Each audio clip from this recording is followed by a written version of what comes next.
교례와 성약 42편 31절부터 나갑니다. 교례와 성약 42편 31절부터 나갈게요. 한번 읽어보겠습니다. 한번 읽어보시죠. 이미경 자매님 참석 기념으로 한번 읽어봐요. 42편 31절. 너희가 너희 재물을 가난한 자에게 나누어 주는 만큼 너희는 그것을 내게 행하는 것이 되리니 그것을 나의 교회 감독과 그의 보좌로 그가 그 목적을 위하여 임명할 자 또는 임명하여 성별한 두 사람의 장로나 대제사 앞에 둘지니라. 감사합니다. 여러분 거기 네 번째 줄에 보면은 31절 네 번째 주면 감독이 나와요. 감독의 직분에 대해서 공부합시다. 감독은 아론 신권에서 성임되는 직분입니까? 대신권에서 성임되는 직분입니까? 아론 신권. 박승 현지. 아론 신권입니다. 그러니까 집사, 교사, 제사, 그다음에 비샵이 있는데 왜 비샵이 아론 신권에서 성임되는 신권의 직분이죠? 그 이유는? 왜 갑자기 조용해졌어? 씩씩하게 대답을 한 건 좋은데 아론 신권의 제사정원의 회장입니다. 그러니까 집사정원의 회장, 제사정원의 교사정원의 회장인데 제사정원의 회장은 비샵이 부름받게 되어 있어요. 그래서 아론 신권에서 성임되는 직분입니다. 그리고 아론 신권에서 성임되는 직분이지만 와드의 대신권의 관리 직분의 열쇠를 갖고 있습니다. 아주 독특한 직분이 비샵이 아론 신권의 제사정원 회장일 뿐만 아니라 와드의 제일 높은 대제사의 감리요건, 감리 대제사입니다. 그리고 또 이스라엘의 보통 판사예요. 비샵이라는 게 독특한 겁니다. 그래서 첫 번째 감독은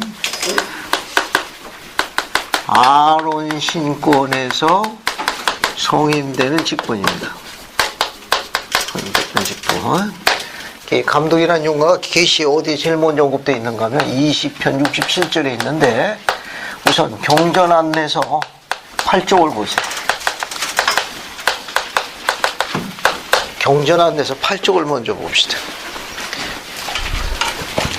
뒤에 경전 안내서 8쪽을 보세요. 8쪽을 찾아봅시다. 좌측편 맨 위에 보세요. 경전 안내서 8쪽 좌측편 맨 위에. 거기 비샵이 나오죠? 네. 감독. 네. 감독자로 의미하며 책임 있는 직분 또는 직책이다. 거기 맨 앞에 뭐라고 나와 있습니까? 감독은 아론 신권에서 성임되는 뭐다? 직분이다.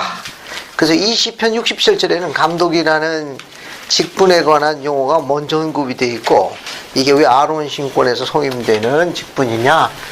여기 두 번째 107편 87에서 88절을 읽어볼게요. 교례와 성약 107편 87, 88 두 절 읽어보겠습니다. 인kun소리 형제님 107편 87, 88절 두 절을 찾아서 읽어주십시오. 그와 아론 신권을 관장하는 회장의 의무는 48명의 제사를 감리하며 그들과 함께 편유에 앉으며 성역에 주어진 대로 그들의 직분의 의무를 그들에게 가르치는 것이라. 이 회장은 감독이 되어야 하나니 이는 이것이 이 신권의 의무 중 하나가 됨이니라. 감사합니다. 그래서 아론 신권의 제사정원의 회장이에요. 제사정원의 회장입니다. 그 다음에 대신권에 속하는 또 직책이 되기도 합니다. 아주 독특한 거예요. 대신권에 속하는 직책입니다. 그래서 관리 직분의 열쇠를 갖고 있어요.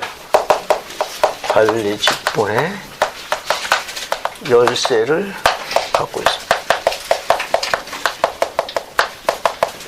따라서 감독이 되려면 멜기세덱 신권의 대제사직에 성임돼야 합니다.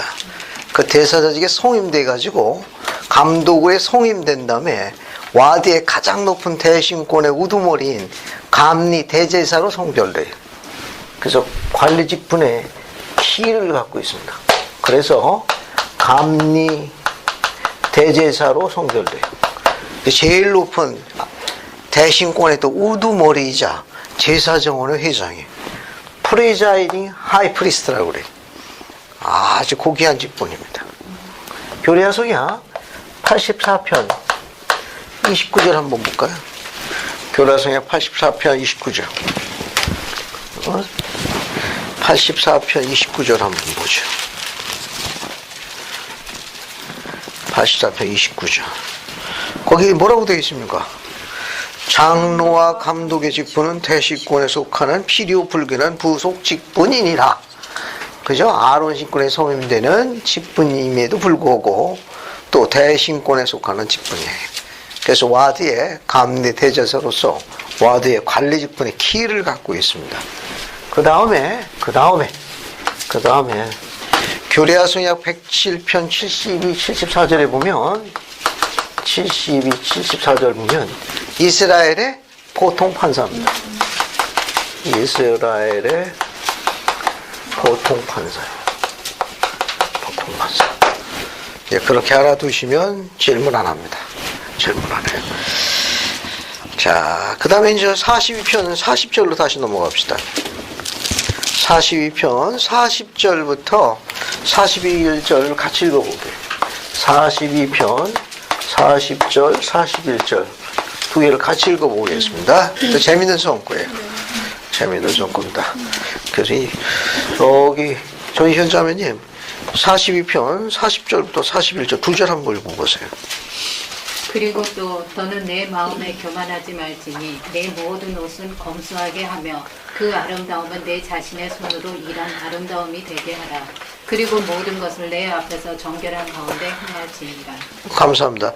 아름다움 중에 제일 아름다운 것은 여러분의 손으로 만든 아름다움이에요. 이렇게 여러 가지 아름다움이 가장 많은데 가장 아름다운 거는 여러분의 손길을 통해서 이루어지는 일들이 제일 아름다운 겁니다. 경전에 여러 가지 많은 부분이 있는데 기본적인 뭐까지 확인해 두고 넘어갈 게 있습니다. 창세 이전에 벤슨 회장님이 가르치신 거예요.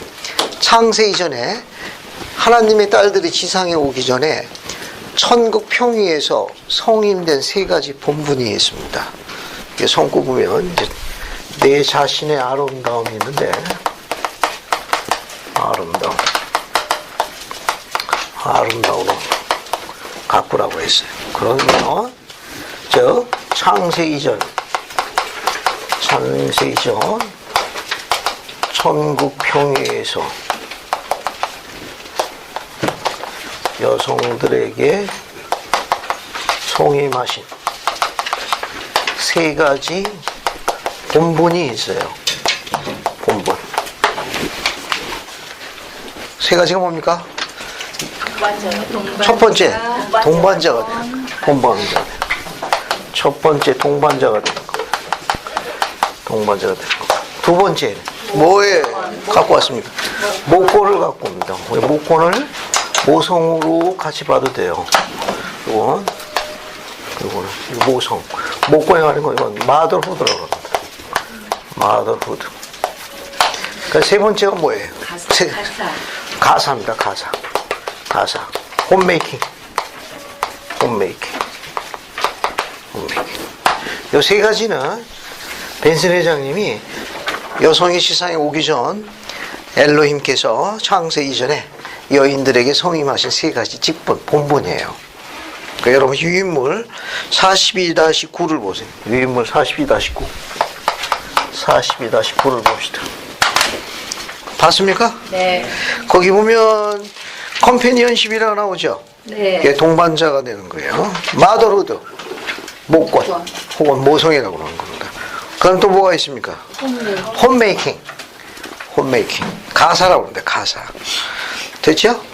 자, 요 세 가지는 창세 이전에 전능자께서 하나님의 딸들에게 성임하신 세 가지 본분이에요. 됐습니까? 자, 그 중에 설명 하나 할게요. 여러분, 42-9 인용문이 하나 있습니다. 조세피 오순회장님이 하신 말씀. 인용문 봤어요? 네. 그거 한번 읽어보겠습니다. 신의 경자면요. 아무리 사소하고 한번 읽어보세요. 아무리 사소하고 판에 박힌 일로 보일지라도 모든 임무를 축복으로 여기십시오. 항상 기대치 이상으로 임무를 수행하십시오. 왜냐하면 여러분이 창조주를 대신하고 있기 때문입니다. 감사합니다. 아무리 사소하고 판에 박힌 일, 이게 뭐예요? 어떤 일이에요? 그래서 이 판에 박히고 사소하고 아주 지루한 이 일, 홈메이킹.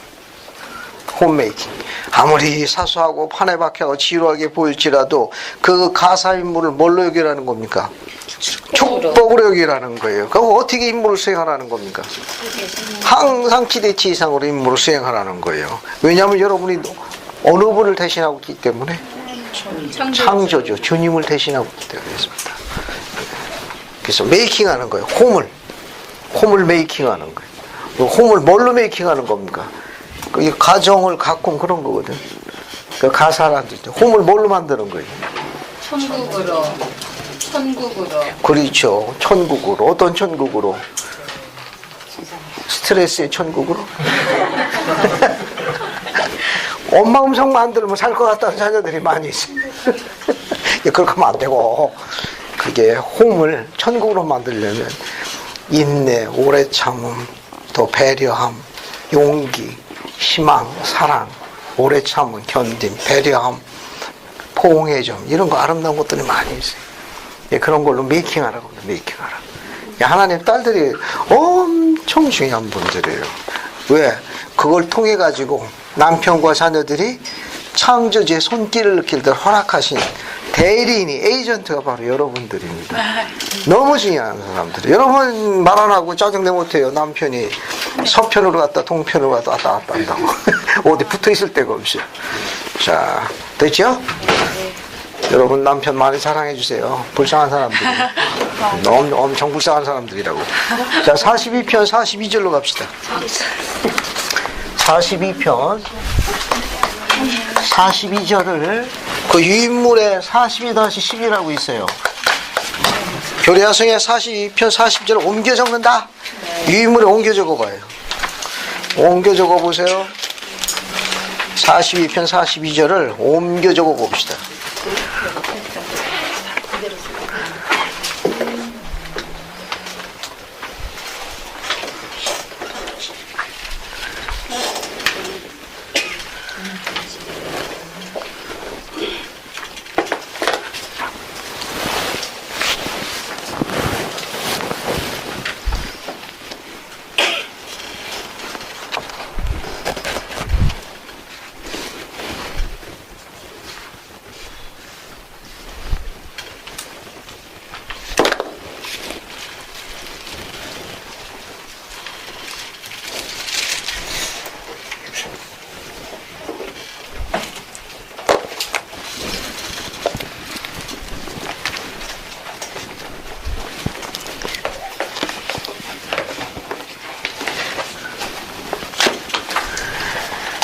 한번 읽어보겠습니다.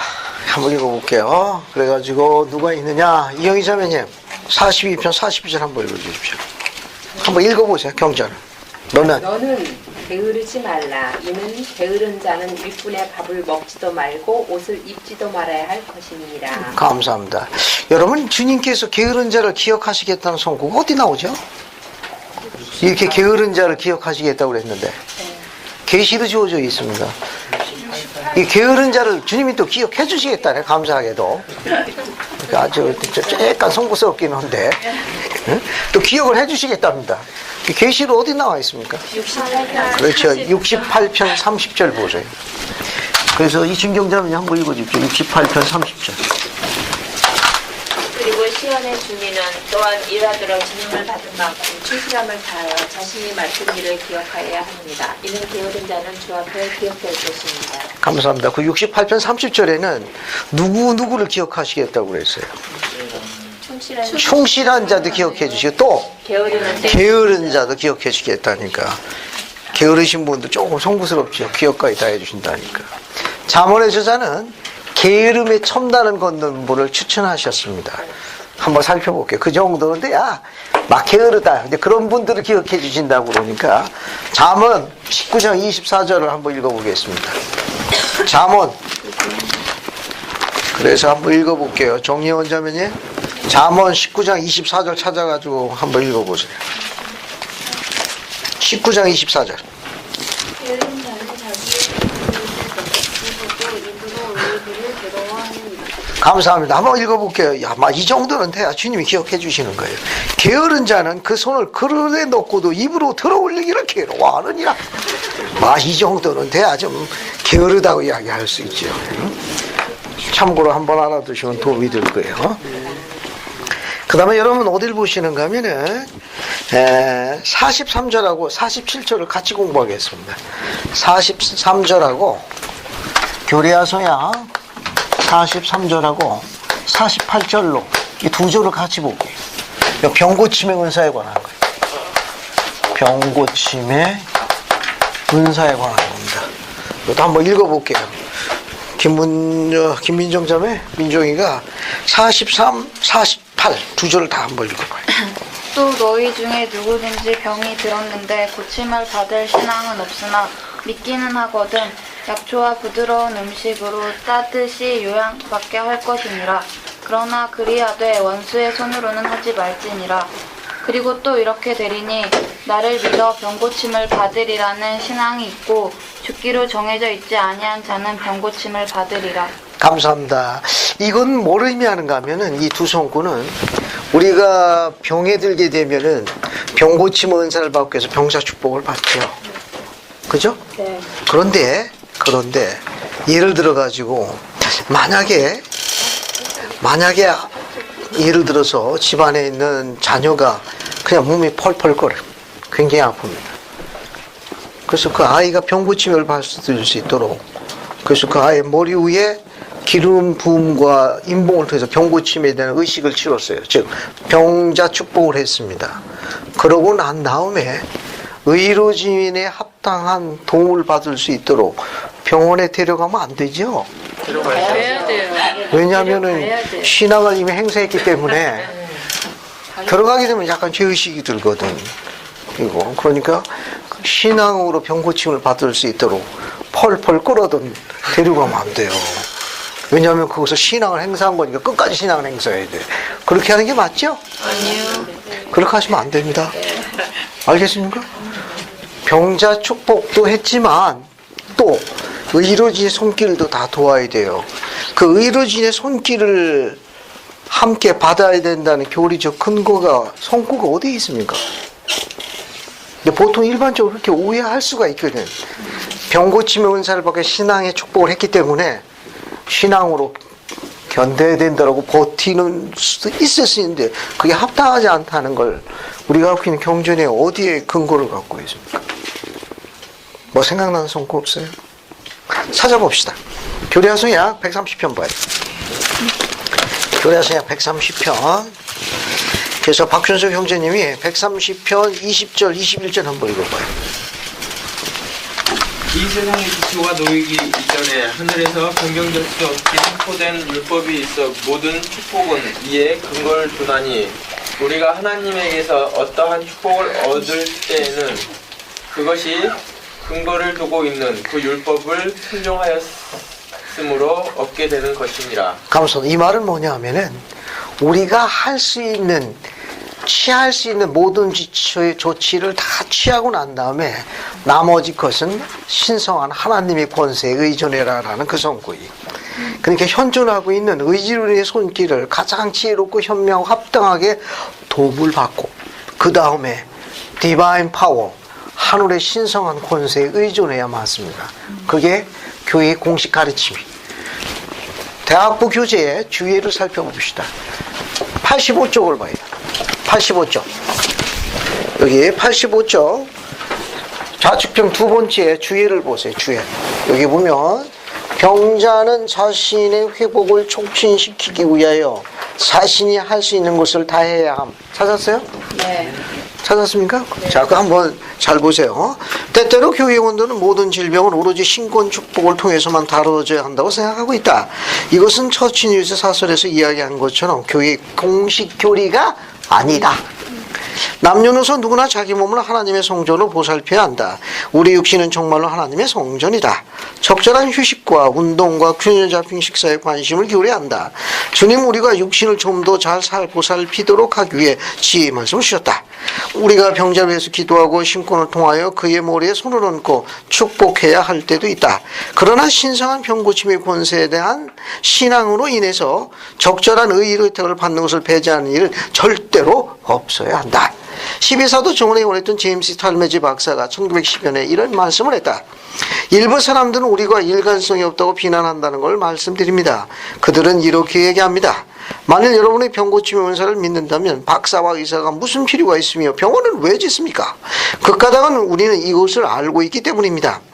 무릇 창세 이전부터 변경될 수 없게 선포된 하나의 율법이 있어 모든 축복은 이에 근거를 두나니 우리가 어떠한 축복을 하나님부터 얻었을 때에는 그것이 근거를 두고 있는 율법을 순종하였으므로 얻게 된 것이니라. 이 율법은 우리가 지금 생각하고 있는 문제에서 우리가 스스로 할 수 있는 것을 모두 다해야 한다는 걸 전제로 하는 거예요. 우리가 할 수 있는 것을 다 하고 그 다음에 자신이 할 수 없는 나머지를 주님께 해주시도록 부탁드리는 겁니다. 그러면 우리는 의술이나 수술 등의 직업을 높이 평가하고 있습니다. 우리가 할 수 있는 것을 다 한 다음에 거룩하신 하늘의 권세가 직접적으로 적용이 되고 작용하게 되도록 간구해야 합니다. 정리됐죠? 네, 그렇게 이해하시면 되겠습니다. 자, 그 다음에 다시 42편으로 42편으로 다시 들어가요. 이제 죽을 때에 대해서 공부해 볼게요. 어디를 보시는가 하면 45절, 46절 봅시다. 45, 46. 42편 45, 46. 서원생 형제님 두 절 한번 읽어보세요. 너는 사랑 안에서 함께 생활하고 그리하여 너는 죽은 자들을 이름을 슬퍼할지니 특별히 영화로운 부활의 소망을 가지지 못한 자를 위하여 더욱 슬퍼할지니라. 또 이렇게 되리니 내 안에서 죽은 자들은 죽음을 맛보지 아니하리니 이는 죽음이 그들에게 닿을 것입니다. 감사합니다. 내 안에서 죽는다는 죽음이 어떻다고 그랬습니까? 감미롭다네. 잘 보세요. 그러면 내 안에서 죽은 자들은 충실하게 이 세상에서 복음대로 살다가 죽은 성도들을 이야기합니다. 이제 그런 분들은 돌아가실 적에 육신의 고통 없이 돌아간다는 거죠. 이제 돌아갈 때 곱게 돌아가신 분 있잖아요. 근데 어떤 분은 고통을 많이 겪거든. 여러 날, 여러 달씩. 돌아가셨는 줄 알았더니 또 깨가지고, 나 아직 안 죽었어 하고, 그래서 자손들을 놀래키고 그러죠. 그 소망 중에 하나는 우리가 아주 그냥 잠자는데 평안하게, 화평스럽게 가는 걸 다 소망하고, 그거 얼마나 힘들어. 그죠?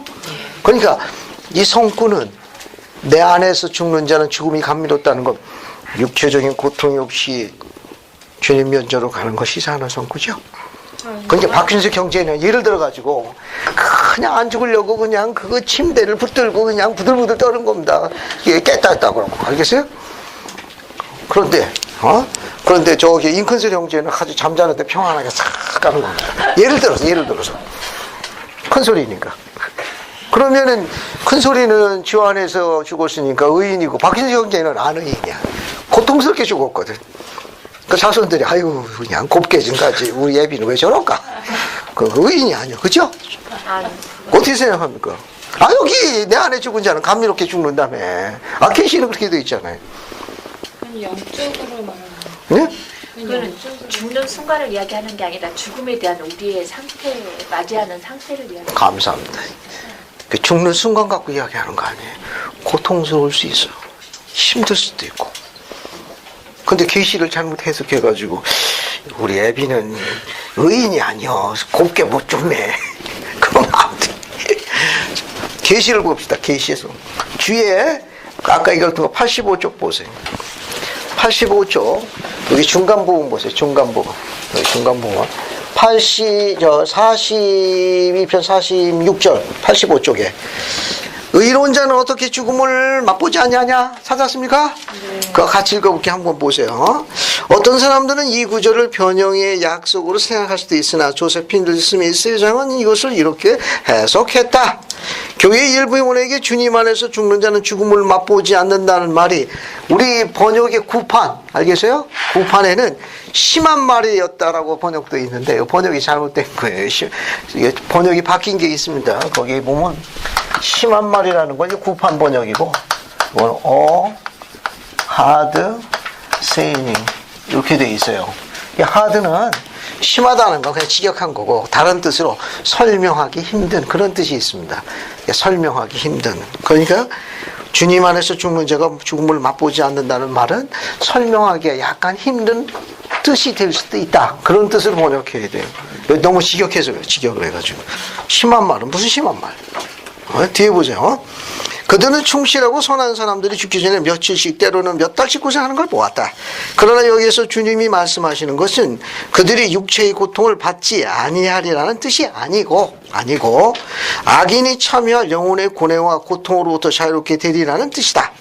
비록 그들이 육체적으로 고통을 받을지라도 자신이 주님 앞에서 합당하다는 걸 인식한다는 의미에서 그들에게는 죽음이 어떻다는 겁니까?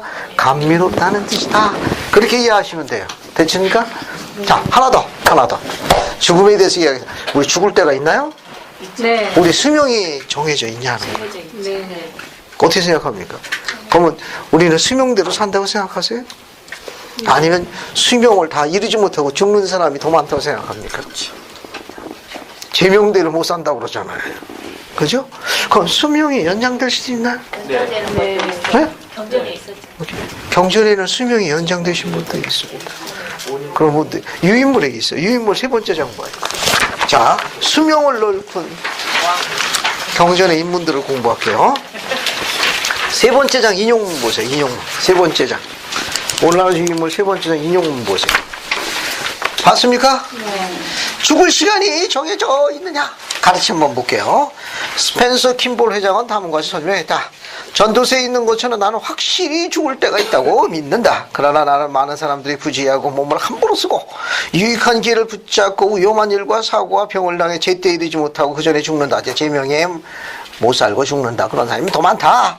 그 다음 밑줄 친 거가 뭐죠? 다 읽지 않겠습니다. 욥기에서 인용된 건데 그들은 때가 이르기 전에 끊어버렸고 제명에 못 살았다는 거예요. 또 어찌하여 기한 전에 죽으려 하느냐? 왜 주어진 수명대로 살지 못하고 죽으려고 그렇게 애쓰냐? 여기 욥기에 나와 있는 겁니다. 나는 우리가 우리의 시간을 다 채우지 못하고 일찍 죽는다고 생각한다. 그러나 여기에 이유가 있으니 이는 그의 조상이나 후손들보다 훨씬 경건했던 25살의 유다왕 히스기야의 일이 있습니다. 이건 열왕기하 18장 1절부터 12절 또 그 뒷부분에 다 나와 있어요. 이 유다왕 히스기야는 25살의 왕이 됐습니다.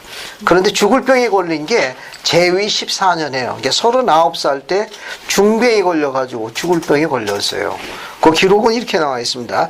그때라는 건 히스기야 왕 14년이니까 제위 14년째예요. 근데 25살에 왕이 됐으니까 39살 때 그런 말이에요. 39살 때 히스기야가 병들어 죽게 되었음에 선지자 이사야가 저에게 나와 이르되 여호와 말씀이 너는 너희 집을 처치하라. 이 처치하라 이 말은 다 정리하고 주변을 정리해라. 떠날 준비해라. 그런 뜻을 보시면 됩니다. 내가 죽고 살지 못하리라 하셨나이다. 히스기야는 우리와 마찬가지로 살고 싶었으므로 얼굴을 벽에 돌리고 심히 울며 고하였다. 내가 진실과 전심으로 주 앞에 행하며 주 보시기에 선하게 한 것을 기억하옵소서. 주님은 그의 기도에 양보하셨다. 내가 내 기도를 들었고 내 눈물을 보았노라. 내가 너를 낳게 하리니 내가 내 날을 15년을 더할 것이며 39에 15년을 추가됐습니다. 그러면 54세를 향수한 거예요. 이게 명이 축복이 된 분들이 있어요. 그러니까 우리는 어떻게 생각해야 되느냐? 착하게 살아야 돼요. 하나님 보시기에 그 기도에 양보하셨거든요. 뒤에 보세요.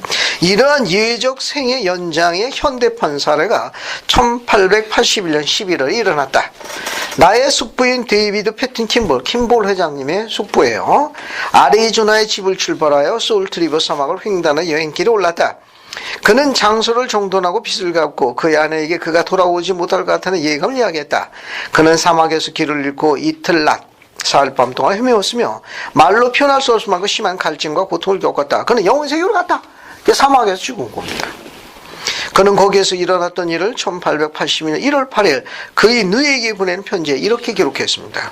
나는 거기서 그의 부모님을 만났다. 그러니까 그는 거기서 그의 부모님을 만났다. 그냥 죽어가지고 누굴 만난 거예요? 영혼 세계에서 부모님을 만난 거예요. 뒤에 보면 나의 부친은 내가 원한다면 거기에 남을 수도 있다고 말씀하셨는데 나는 내가 가족들을 충분히 편안하게 해주고 나의 죄를 회개하며 그러한 변화에 대해 보다 완전하게 자신을 준비할 수 있도록 가족과 함께 오래오래 살고 싶다고 간청했다. 만약 이런 일이 없었다면 나는 송장이 되어 집에 돌아왔을 것이다. 마침내 부친은 내게 2년간도 살 수 있으며 그 기간 동안에 할 수 있는 모든 일을 다 하라고 말씀하셨고 그리고 나면 나를 데리러 오시겠다고 하셨다. 또 그분은 또 다른 4사람을 말씀하셨는데 그들도 역시 그분이 데리러 올 사람들인 것이다. 사막에서의 그 일이 있는 날부터 2년 후에 그는 겉으로는 아무런 고통지 받지 않고 쉽게 돌아가셨다. 그가 돌아가시기 직전에 그는 위로 올려다보고 아버지 아버지 하고 불렀다. 그가 죽은 지 1년이 채 못되어 이름이 불려진 다른 4사람도 역시 호출되었다. 재밌죠? 이거 합당하게 살 이유를 갖고 있습니다. 자, 그 다음에 이제 어딜 보시는가 하면은, 나머지는 다 보시고, 이제 43편으로 넘어갑시다. 43편 8절하고 9절을 보세요. 43편 8절 9절. 43편의 8절 9절. 두 성분 한번 읽어볼게요. 저기 신성경자매님 한번 읽어봐요. 8절 9절. 또 이제 보라 내가 너희에게 한 명령을 주노니 너희가 함께 모였을 때 너희는 어떻게 행하여 나의 교회를 이끌어 갈 것인지 내가 준 나의 율법과 계명의 요점에 관하여 어떻게 행할 것인지를 알도록 서로 가르치며 덕을 세울지니라. 또 이같이 너희는 나의 교회의 율법을 통달하게 되고 또 너희가 이미 받은 것으로서 성결하게 될 것인지 너희는 내 앞에서 모든 거룩한 가운데 행하도록 스스로를 맺지니. 감사합니다. 여러분, 그럼 끝절에 내 앞에서 거룩 행할 수 있도록 너희 스스로를 멜지라고 되어 있죠? 네. 너희 스스로 멜지라는 말은 무슨 뜻입니까? 그것은 내 앞에 거룩하게 행할 수 있도록 너희 스스로를 내라. 성약을 맺어라. 그런 뜻입니다. 성약을 맺어라. 즉 하나님께 되돌아갈 수 있도록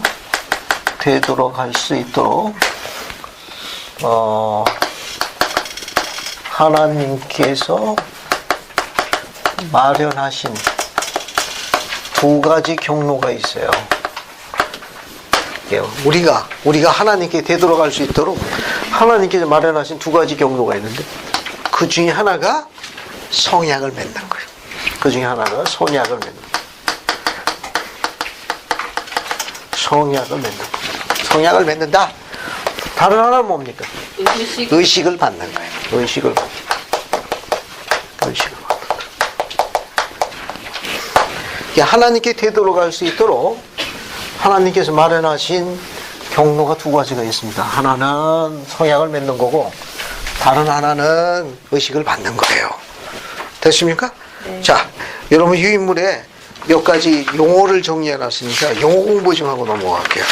어딜 보시는가 하면은 유인물 2번째 장을 보세요. 유인물 2번째 장. 유인물 2번째 장 봅시다. 거기에 뭘 보시는가 하면 43-2를 보세요. 유인물 43-2. 봤습니까? 다음을 설명한 용어는 각각 어떤 것이냐? 한번 찾아봅시다. 앉아서 해볼게요. 그거 찾기 전에, 앞에 보세요. 찾기 전에. 영어로는 오더,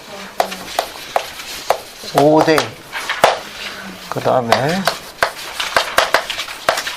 오디넌시스, 그 다음에 커비넌스,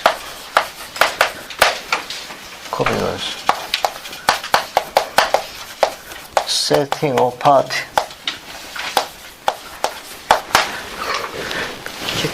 칠판 보세요. 여기까지는 한 단어에서 다 파생되는 거예요. 오더, 오데인, 오디넌시스. 영어는 금방 할 수 있습니다. 금방 할 수 있어요. 오더. 이 오더 하면은 식당 가면 주문하다 할 때 주문한 거 많이 써요. 차례 지키세요. 차례. 줄 서세요 할 때 다 쓰는 단어예요. 다 똑같은 단어. 근데 교리용어로 쓸 적에는 반차라고 씁니다. 신권의 반차할 때는 오더로 써요. 그리고 오데이는 성이면 성. 오데이. 다 오더에서 온 거예요. 오디넌시스 하면 의식이라는 뜻이에요. 의식. 커비넌스 하면 성향이라는 뜻이에요. 세팅 어파트라는 건 별도로 분리한다 그런 뜻입니다.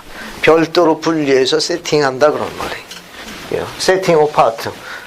즉 따로 떼어내가지고 세팅한다 그런 뜻이에요. 이걸 뭐라고 번역하는가 하면 성별이라고 번역해요. 성별. 많이 들어봤죠? 네. 따라서 하십시오. 반차, 성임, 의식, 성약, 성별. 요 정의가 43-2의 정의를 내려놨어요. 그 정의를 한번 공부해 봅시다. 1번. 어떤 서열이나 등급을 정하여 주어 적절한 관계를 맺게 하는 걸 뭐라고 그래요? 반차라고 해요. 반차. 어떤 서열이나 등급을 정하여 주어 적절한 관계를 맺게 해주는 걸 반차라고 해요. 반차. 두 번째, 그 어떤 것을 올바른 순서에 놓는 과정을 또 뭐라고 그래요? 성임. 이걸 성임이라고 그래요. 오데이라고 합니다. 또 어떤 뜻이가 똑같은 뜻인데, 즉 앞에 보세요. 권능선에 의해 가지고 성을 통해서 받는 허가나 승인을 오소로티라고 그래요. 번역 지침은 권세로 번역되어 있는데 때로는 권능이라고도 번역합니다. 두 개 다 같이 써요. 두 개 다 같이 쓰는데 오히려 권세라는 뜻보다는 권능선에 의해서 성임을 통해서 주어지는 허락, 승인 같은 경우는 오히려 권능이라고 번역하기가 더 빨라요.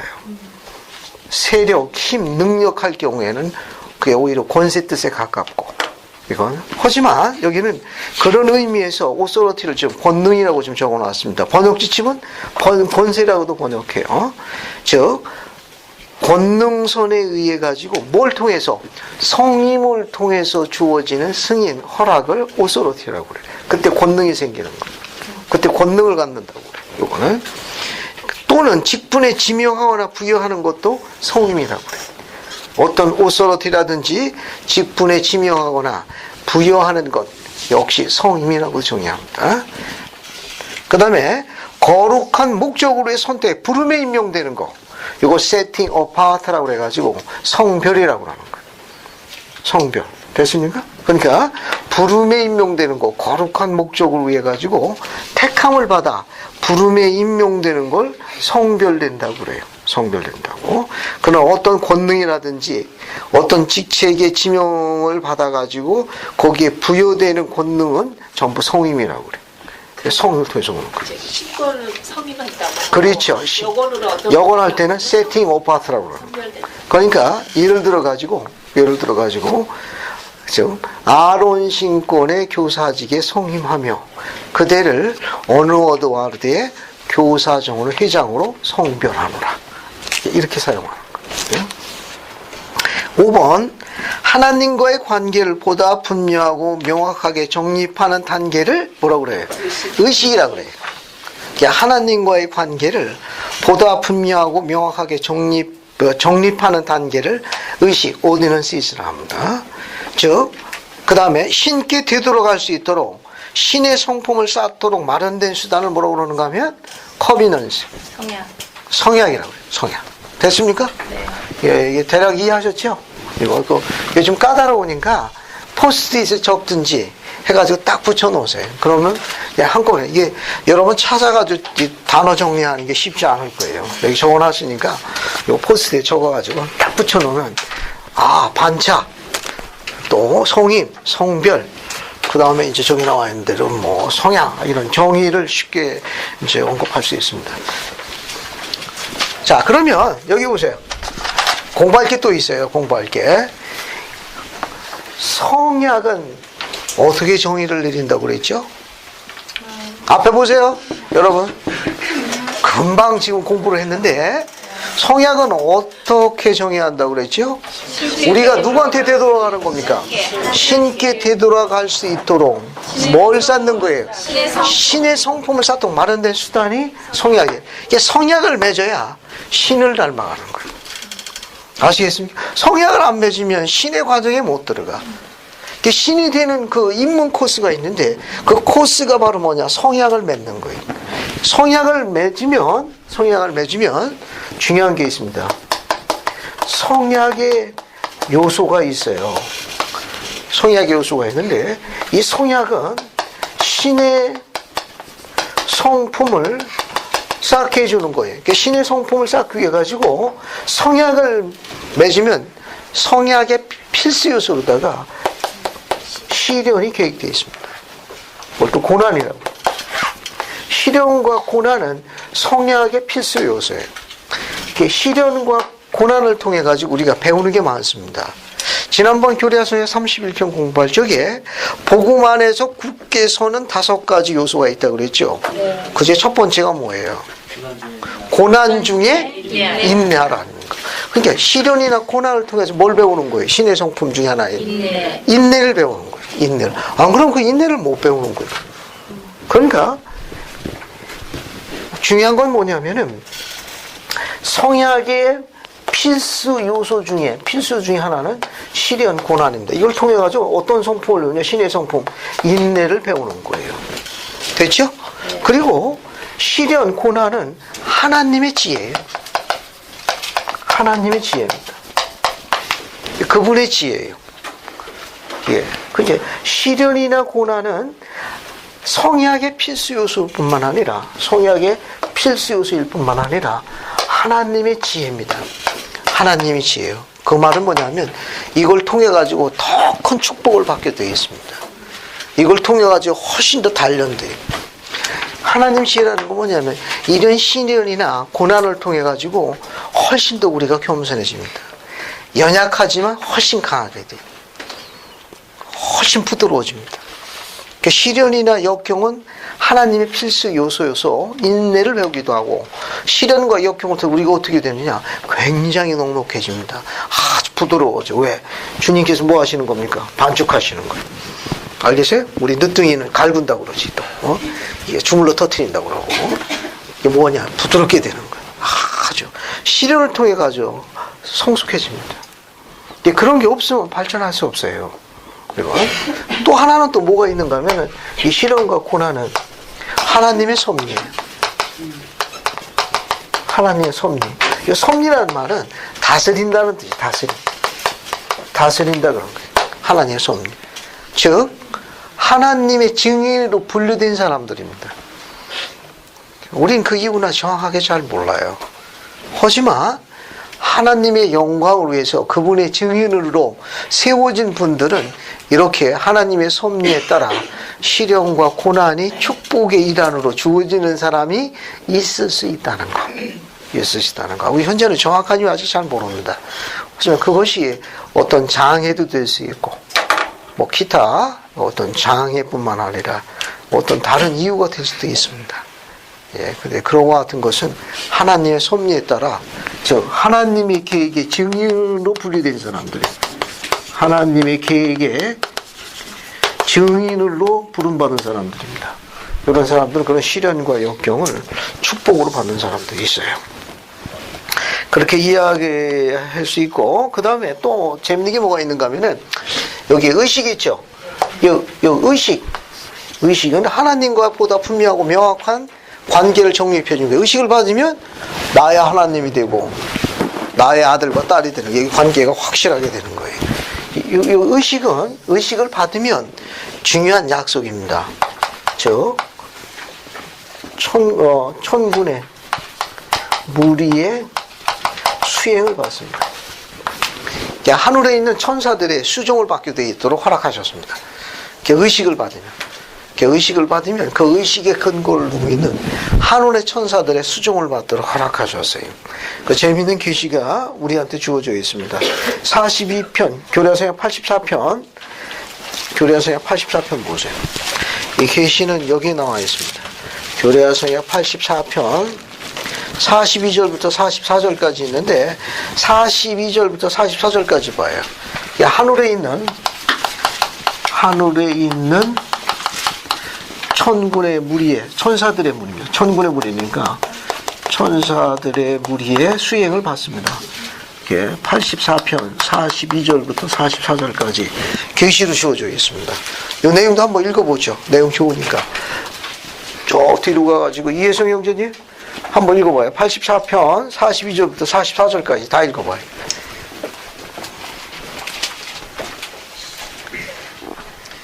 그리고 너희가 받은 이 신권에 나오지 아니하는 자는 다 모두에게 화 있을지어다. 이제 나는 하늘에서 말하는 나의 음성으로서 오늘 참석한 너희에게 이 신권을 확인하거니와 참으로 나는 천군과 나의 천사들에게 너희에 관한 책무를 주었느니라. 그리고 나는 이제 너희에게 한 가지 계명을 주노니 너희 스스로에 관하여 그리고 영생의 말씀에 부지런히 주의를 기울이도록 조심하라. 이는 너희가 하나님의 입에서 나오는 모든 말씀으로 살아야 함이니라. 감사합니다.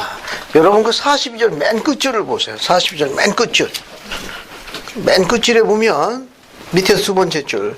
참으로 나는 천군과 나의 천사들에게 너에 관하여 뭘 주었다? 책무를 주었다. 이 앞에는 신권의 성임에 관해서 언급되어 있습니다. 이렇게 신권 성임에 관한 의식을 받는 자들에게는 해당 직분을 수행하는 게 필요한 천군의 무리에 천사들의 수종을 받도록 허락하셨어요. 아주 재미있는 표현입니다. 그러니까 대신권을 받으면 대신권에 관한 의식에 따른 영의 응답을 받을 수 있도록 천사들이 수종 들어준다는 거예요. 그래서 병고침이라든지 방언행사든지 이렇게 많은 축복을 받을 수 있는 거예요. 그래서 여기 42절에 언급되어 있습니다. 43절과 44절은 이러므로 의식을 받은 자들은 그 의식에 약속된 성령의 축복을 받도록 합당하게 살아야 된다는 걸 가르치고 있는 거예요. 합당하게 살도록. 그렇게 이해하시면 뭐 크게 어려움이 없을 겁니다. 자, 그 정도 보시고요. 다시 이제 어디로 넘어가시는가 하면 43편 보세요. 중간 부분을 또 봅시다. 43편. 자, 나머지 여러분 읽어보시고, 그 다음에 어디를 보시는가, 조금 건너뛰고 난 다음에 44편 1절 2절을 보세요. 44편 1절 2절 보세요. 이것도 재미있습니다.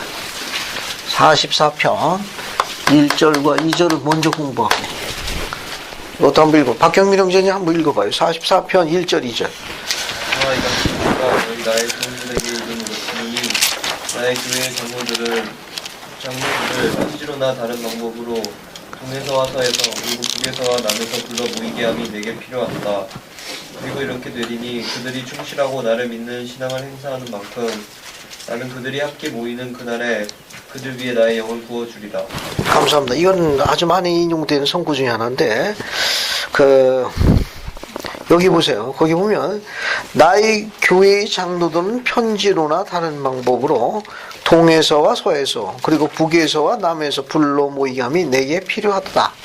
그리고 이렇게 되리니 그들이 충실하고 나를 믿는 신앙을 행사하는 것만큼 나는 그들이 함께 모이는 그날에 그들 위에 나의 영을 뭐한다?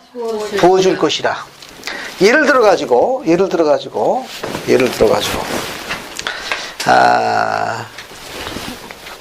한 재미있는 이야기를 한번 들은 일이 있습니다. 한 스테이크 회장님이 한 와드를 방문 가세요. 근데 보통 일반적으로 스테이크 회장님 방문 가게 되면 사전 미리 통보합니다. 갑자기 방문 가는 극히 이례적이에요. 최소한 한 달 전에 미리 다 통보하거든요. 그 스테이크 회장님이 그 와드를 방문 갔는데 공교롭게 성찬식을 먼저 했다고 그래요. 근데 스테이크 회장님이 오면 보통 감독이 준비하지 않습니까? 가정보험도 강조하시고 방문객도 강조하고 또 프로그램도 임무지명 다 하고 또 어떻습니까? 그날 또 일찍 불러가지고 준비 모임도 확인하고 그렇게 좀 정성을 기울이는 게 일반적인 관례 아닙니까? 근데 스테이크 회장님이 방문해서 성찬식을 먼저 하게 된 그 와드였는데 시간은 다 됐는데 개기도가 안 보이네. 지휘하는 자매도 안 보이고 성찬 축복은 있는데 전달하는 청소년들이 안 보이는 겁니다. 오히려 스테이크 회장님이 더 마음이 불안했어요. 시작 시간은 다 돼가는. 그래서 옆에 있던 감독님이 스테이크 회장님이 이렇게 얘기했습니다. 회장님, 이게 우리 와드의 영적 수준의 적나라한 모습입니다. 저는 회장님이 오시는 거 회원들한테 안 가르쳐줬습니다. 왜냐하면 그들이 어떤 상태의 영적 수준을 갖고 있는지 회장님이 직접 보셔야 하므로 우리 와드의 영적 수준입니다 라고 이야기하셨답니다. 그 말을 듣는 스테이크 회장님은 순간적으로 세상에 내 스테이크에 양이 목자를 보살피는 거꾸로 된 와드가 여기 있구나라는 생각을 하셨답니다. 내가 감독으로 부른 것은 그에게 권능의 지팡이를 주어서 양들을 보살피라고 세웠는데 이분은 그 지팡이를 막대기로 삼아가지고 휘젓고 있던 사실에 너무 슬펐다고 전언한 게 기억이 납니다. 계시는 안 그렇게 되어 있어요. 계시는 뭐라고 되어 있는가 하면 나의 장로들에게 뭐라고 했는가 하면 편지로나 다른 방법으로 모든 걸 다 총동원 안 하는 거예요. 다 조회. 모든 자가 다 신앙이 있는 것이 아니기 때문에 전부 다 뭐라는 거예요? 손길을 내밀어라는 거예요. 다 신앙이 있는 건 아니니까 할 수 있는 모든 접촉을 다 하라는 겁니다. 그래서 동서남북으로 불러 모으게 함이 뭐하다? 내게 필요하다고 그랬어요. 이렇게 생각하지 말라는 거예요. 복을 내가 받나? 자기들이 받는 게지. 그게 내 신앙인가? 자기들 신앙이지. 이렇게 생각하지 말라는 거예요. 모든 사람이 다 신앙이 아니기 때문에 할 수 있는 모든 걸 다 동원해야 합니다. 2절에 약속이 있지 않습니까? 그들이 충실하고 나를 믿는 신앙을 행사하는 거, 뭐 하는 거? 만큼. 요 비교급 강조부사가 들어있잖아요. 그들이 충실하여 나를 믿는 신앙을 행사하는 것만큼 나는 그들이 함께 모이는 그날에 그들이 뭐 하겠다? 나의 영을 부어주시겠다라고 약속하셨습니다. 자, 우리 몇 가지 성구를 한번 찾아볼게요. 이 재미있는 성구를. 백부편 21절 한번 봅시다. 백부편 21절. 그리고 2절과 관련되는 거예요. 백부편 21절 한번 찾아볼게요.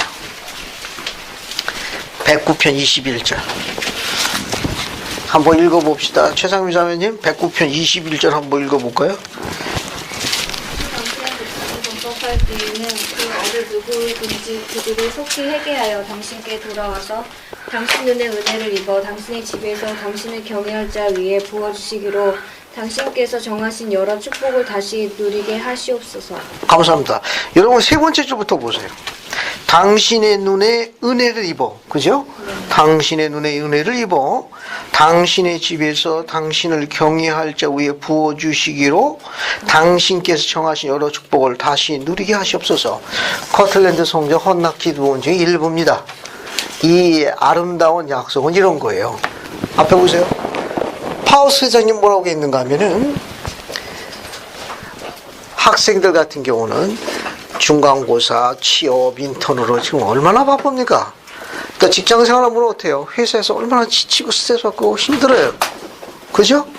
그리고 어떻습니까? 또 우리 가운데 힘들고 그런 부분에 대해서 그런 거 힘들지 않은 분들이 누가 있어요? 다 쉬고 싶죠. 이 저녁 강의 듣는 이 시간만 해도 얼마나 피곤합니까? 밥을 먹는 동 마는 동 그냥 얼마나 많은 유혹과 갈등이 있습니까? 갈까 말까 망설이고 찬바람이 불면 왕창 쏟아지지. 뭐 여러 가지 아유 오늘은 버스가 빵꾸 안 나나 뭐 기타 등등 여러 가지 생각만 해야지. 아유 왜 이렇게 나는 복도 지질이 덥냐. 한 번도 감기 몸살도 안 걸리고 어찌 이렇게 강건하대. 뭐 이런 생각 복잡하잖아요. 파우스 선생님이 이렇게 약속하셨습니다. 그럼에도 불구하고 여러분의 가장 소중한 시간이라는 그 희생 제물을 그분 제다운에 올려놓은 그것을 세상적인 것에 대한 보장된 약속을 잠시 뒤로 미루고 여러분의 그러한 헌신의 마음에 시간이라는 희생 제물을 제단 위에 올려놓으면 주님께서 여러분이 참석하는 그 전 이 천장에다가 영의 축복을 가지고 갈 수 있도록 담아두시겠다는 약속이에요. 여러분이 미루는 것만큼 그 세상적인 걸 뒤로 미루고 여러분의 마음을 그분께 시간이라는 귀중한 것을 주님의 제단에 올려두는 것만큼 여기에 그 영으로 충만히 축복하시겠다는 아름다운 약속이에요. 아주 아름다워요. 그래서 여기서 여러분이 갖고 있는 그 질문에 대한 답을 해결의 열쇠를 축복하시겠다는 겁니다. 주님이 다 하신다는 거예요. 그것을 여러분이 뒤로 미루어서 그 마음을 헌신과 그분을 사랑하는 그 마음의 시간을 주님의 제단에 올려놓는 순간부터 그가 발걸음으로 찾는 주의 뜰 앞에 나온 그 자가 그가 가지고 갈 수 있도록 그가 참석한 전 이곳에다가 그분의 축복을 담아두시겠다는 성스러운 약속입니다. 이거는 우리 청소년들이 세미나에 참석할 때도 마찬가지. 종교교원에 참석하는 우리 젊은이들도 마찬가지입니다. 안식일 참석하는 의로운 성도들도 마찬가지예요. 삶의 주중이 힘들지만 성전을 찾아가는 의로운 성도들도 마찬가지입니다. 이미 축복은 시작된 거예요. 그 전에 담아두셔서 그들이 가지고 갈 수 있는 축복하시겠다는 것. 너무너무 아름다운 축복이에요. 그 약속입니다. 또 다른 것도 있습니다. 마태복음 18장 20절 보죠. 마태복음 18장 20절 봅시다. 이것도 아주 아름다운 성구 중에 하나입니다. 이것도 한번 읽어볼게요. 저기 박은영 자매님, 마태복음 18장 20절 한번 읽어보세요. 두세 사람이 내 이름으로 모인 곳에는 나도 그들 중에 있느니라. 감사합니다. 두세 사람이 내 이름으로 모인 그곳에 나도 함께 있다. 내가 영으로 축복하시겠다 그런 말이에요. 그럼 이 성구는 여기로 연결될 수 있어요. 이 성구는 삼리 18장 21절 제 삼리파이 18장 21절로 가봅시다. 이 같이 연관될 수 있습니다. 같이 연관될 수 있어요. 신방실 자매님 한번 읽어보세요. 삼리 18장 21절 한번 찾아갖고 읽어봅시다. 나의 이름으로 너희 생각하면서 나도 싶이 기도하여 너희 안위와 너희 생각을 감사합니다. 여러분 이 성구 많이 인용하는 성구죠? 여기 18장 21절 항상 나의 이름으로 너희가 가족 안에서 아버지께 기도하여 너희 아내와 너희 자녀들이 복받게 하라. 그죠? 여기 마태복음 18장 20절에는 뭐라고 되어 있어요? 두세 사람이 내 이름으로 모인 곳에 나도 함께 하겠다고 되어 있지 않습니까? 가족 기도가 얼마나 중요한지 이해하실 수 있겠죠? 가족 기도는 어떤 자세로 수행한다고 그랬죠? 따라서 하십시오. 필사적으로. 필사적으로 해야 돼, 필사적으로. 알겠어요? 또 하나, 가족 기도를 선지자 조셉 스미스는 무슨 기도라고 바꿔 설명했죠? 해의 영광이 감사합니다. 해의 영광의 왕국의 기도라고 했습니다. 따라서 하십시오. 해의 영광, 해의 영광 왕국의 기도. 왕국의 기도. 그러니까 가족 기도하는 순간에는 벌써 그들이 어떤 왕국 상태에 있는 거예요? 해의 영광 상태에 있는 거예요. 그래도 악착같이 안 하죠. 악착같이 해야 됩니다. 필사적으로 해야 돼요. 필사적으로. 자나깨나 자녀 조심, 잠든 자녀 다시 보자입니다. 알겠어요? 불조심 표가 있는 거 마냥 그 자녀들이 피곤해가지고 동작 못하면은 잠들어도 그 옆에 가서 같이 기도하시면 돼요. 아주 그냥 총알 맞아서 그냥 아주 졸도해 있을 거예요. 아주 그냥 전부 다 전사 상태로 있을 텐데 그 옆에 가서 기도하셔도 되고 찬송 불러도 되고 또 경전도 읽어주세요. 잠결이지만 다 들을 거 다 듣고 다 동참하는 거예요. 최소한 저희 약속을 기억하시면 돼요. 두세 사람의 내 이름 모인 곳에 나도 함께한다. 제 추억 중에 하나는 그 가족 기도 같은 경우에 자녀들이 이제 특히 입시생 때 보면 또 뭐 재수도 하고 자녀가 많다 보니까 뭐 재수 삼수 뭐 안 해본 게 없습니다. 뭐 골고루 다 해봤어요. 이거는 다 뭐 다양한 거 다 해봤는데 그러면 이제 뭐 도서실 가서 공부한다고 새벽 1시 뭐 이때 뭐 늦게 오는 자녀가 있을 수 있으면 먼저 가족 기도 먼저 다 하고 그러면 이제 제가 소파에서 이제 담노기에 걸치고 졸다 깨다 쓰러지면 다시 올라가고 그러면 이제 그 자녀가 오거든요. 그 아들이 오면 그 아들하고 같이 방에 들어가 가지고 가족 기도하는 거 재미가 솔솔합니다. 아주 그 새벽에 같이 부자간에 기도하는 거 재미가 솔솔해. 몰몰경 읽었냐? 안녕 하면 짧게 같이 읽자. 그 재미가 솔솔합니다. 거기서 이제 또 두런두런 이런 얘기하다 보면 또 새벽이 깊어져 가고 그럼 언젠가 그 아들도 아비가 되면 똑같이 하는 거예요. 똑같이 하는. 그러면 그 자녀가 밖에 있을 적에도 무슨 생각하느냐?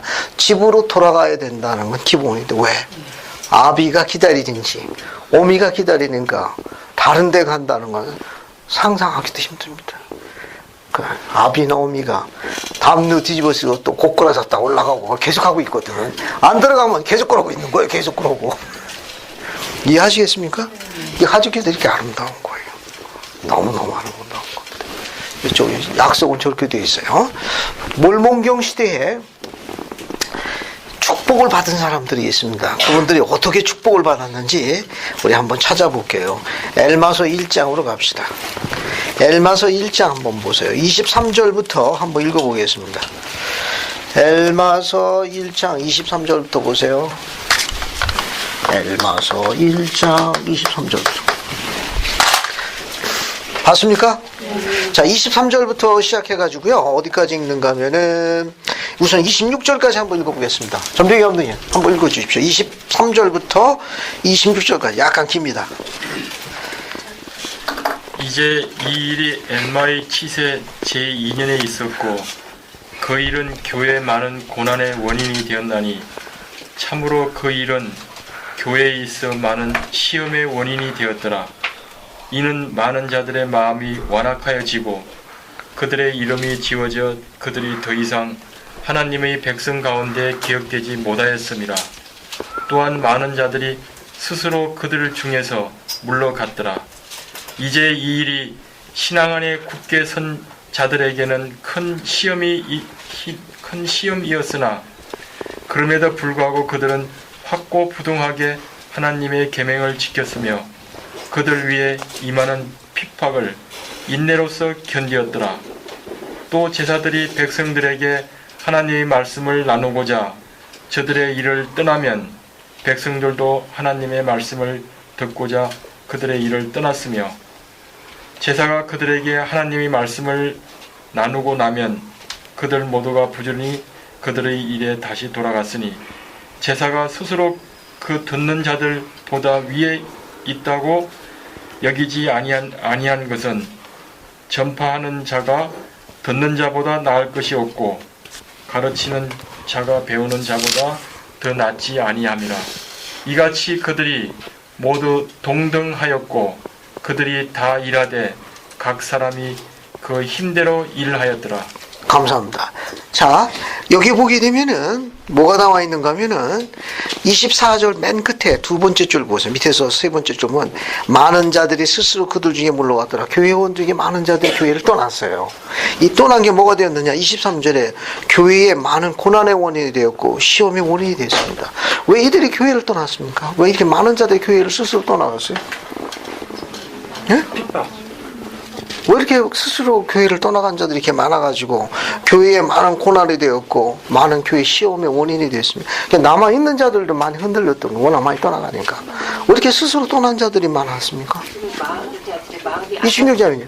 24절에 보면 많은 자들의 마음이 안악해졌다라고. 그럼 완악해졌다는 건 구체적으로 세상에 뭐 때문에 이렇게 완악해졌습니까? 안악해지는 거는 그 주님의 말씀을 듣지 않는 주님의 말씀을 듣지 않고 또 그들은 어디에 또 마음을 쏟았다는 것이 세상에 쏟았다는 거니까 세상적인 거니까 구체적으로 뭘 설명할 수 있죠?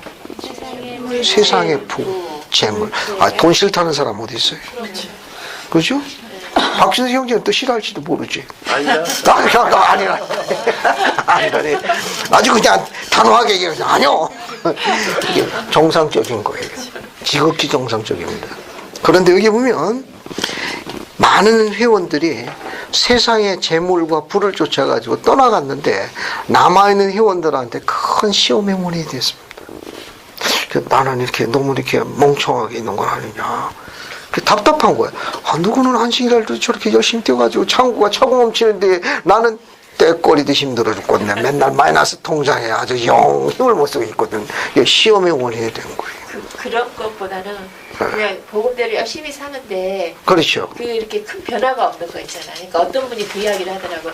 선교사를 자녀들을 셋을 다 선교사업을 보냈는데 다른 분들은 선교사 갔다 오니까 뭐 우리 애들이 직장도 잘 잡고 막 그런 축복을 나열을 하셨어요. 있을 수 있죠. 근데 자기 애들은 3명이 다 선교사업을 나왔는데 갔다 온 후나 지금이나 여전히 변함이 없다는 거예요. 그러면 그런 데 대한 다른 집 애들은 다 잘 풀렸는데 우리 집 애들은 선교사 갔다 오고 학교 졸업했는데 직장도 못 잡고 그런 것에 대한 눈물이 다 앞을 가리네요. 그러니까 가슴이 찡하고. 한번 스테이크에서 그런 말씀을 하시는데 저는 그런 거 처음 들었어요. 교회에서. 근데 그분이 그렇게 결론을 하셨어요. 저기 그분한테 전해 주십시오. 이런 길정권도 그렇다고 좀 전해 주십시오. 우리 애들도 그렇다고. 우리 애들은 셋씩이나 그렇습니다 지금. 위를 얻으라고 그래요. 필요하시면 전화하시라고 그러고 언제 같이 한번 식사하자고 그럽시다. 우리 애들한테 얘기하지 마십시오. 우리 애비는 꼭 우리를 갖다 들먹고 있다고. 근데 뭐 사실 실제가 그렇고. 아, 큰딸이 그런 얘기를 한 일이 있습니다. 살아있었군. 큰딸이 수능 시험 보는 날도 세미나를 참석했어요. 애비가 못된 거지. 애비가 못된 것도. 스테이크 회장 하는 동안에 단위 조직이 전부 새벽반을 다 열어왔습니다.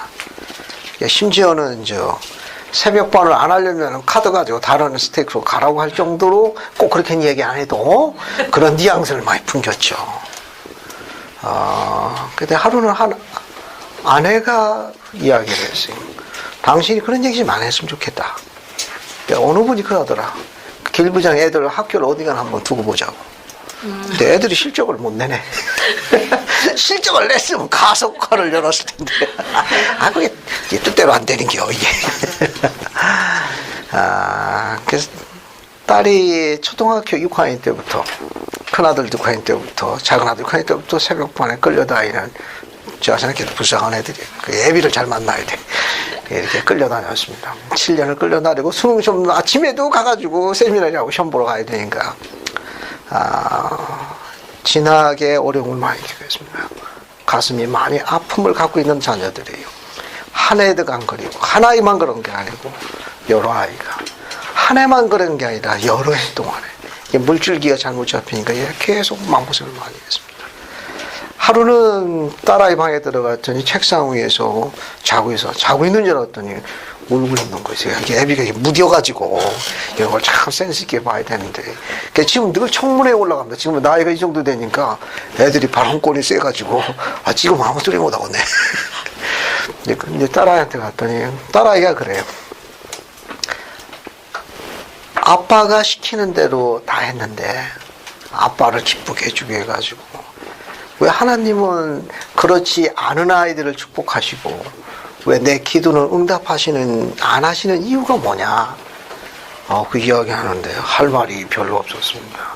그렇지 않은 아이들은 좋은 학교의 진로를 다 정해서 다 쭉쭉쭉 뻗어가는데 왜 나는 그런 소망이 기도해야 되는 걸 많은 걸로 하는 것도 아니고 아주 작은 거 하나를 절기 중에 4절기 중에 한 절기만 해도 드러내 주시기를 그것도 큰 것도 아니고 나를 낳아준 어미에게 또 아비에게 기쁨을 주고자 하는 작은 것 하나만도 소망해달라고 기도하는데 왜 그것도 간합을 안 해주신 이유는 뭐냐면서 그냥 달기금 같은 눈물을 뚝뚝 흘리더라고요. 할 말이 별로 없었습니다.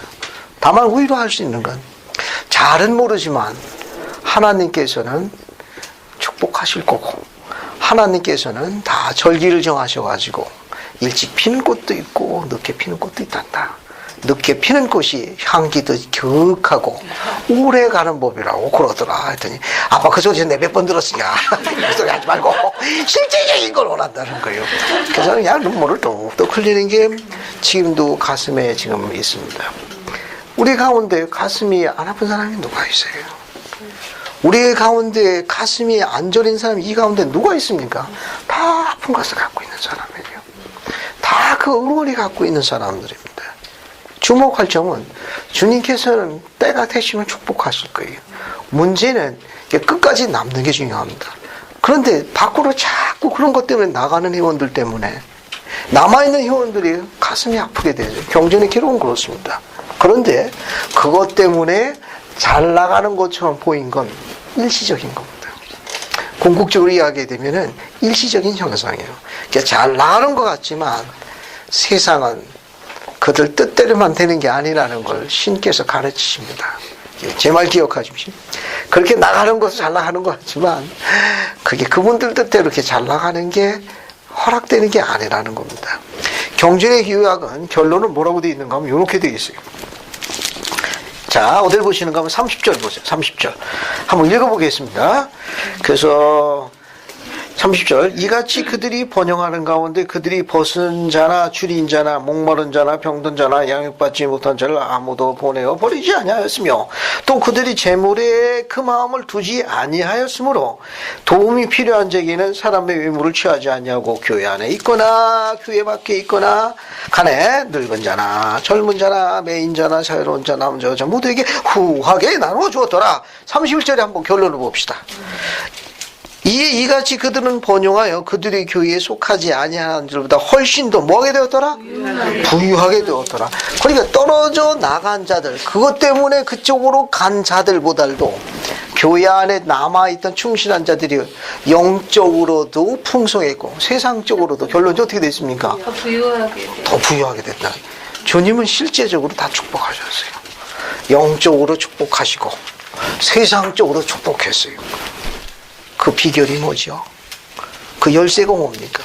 왜 이 남아있는 회원들은 떨어져 나간 그 사람들보다도 그 사람들은 그 세상의 부 때문에 떨어져 나갔어요. 세상의 명예의 부 때문에 떨어져 나간 거예요.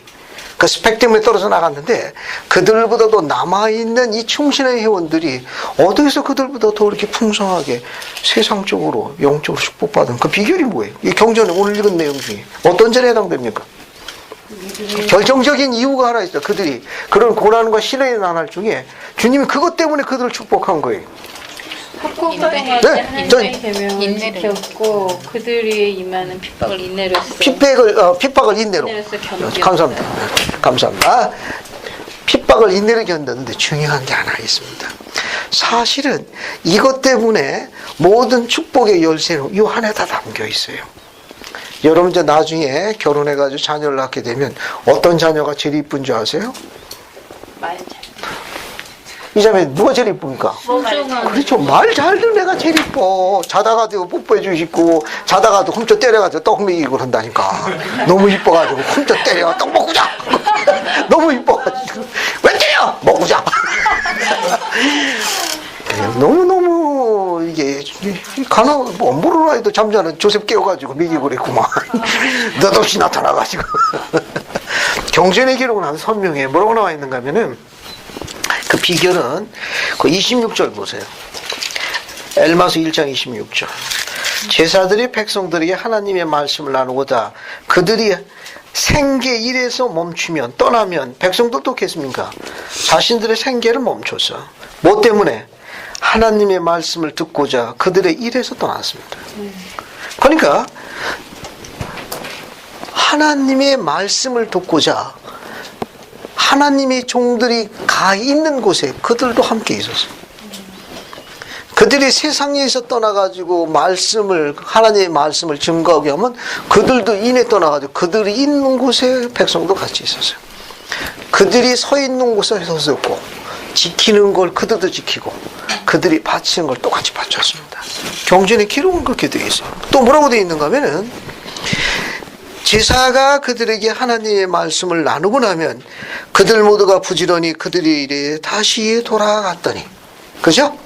제사가 스스로 그 듣는 자보다 위에 있다 여기지 아니한 것은 전파하는 자가 듣는 자보다 나을 것이 없고 가르치는 자가 배우는 자보다 더 낫지 아니함이더라.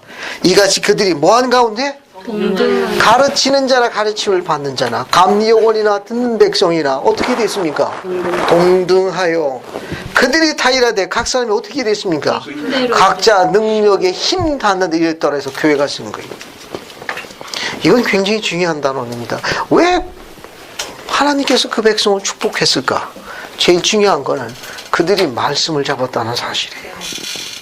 제일 중요한 거는 하나님의 말씀을 잡음으로써 영이 초대되었고 성신이 작동한 거예요. 모든 모임이 영으로 충만했습니다. 수는 많지 않았지만 기뻤어요. 수는 많지 않아서 행복했습니다. 수는 많지 않았지만 영이 차고 넘치고 계시영이 차고 넘친 거예요.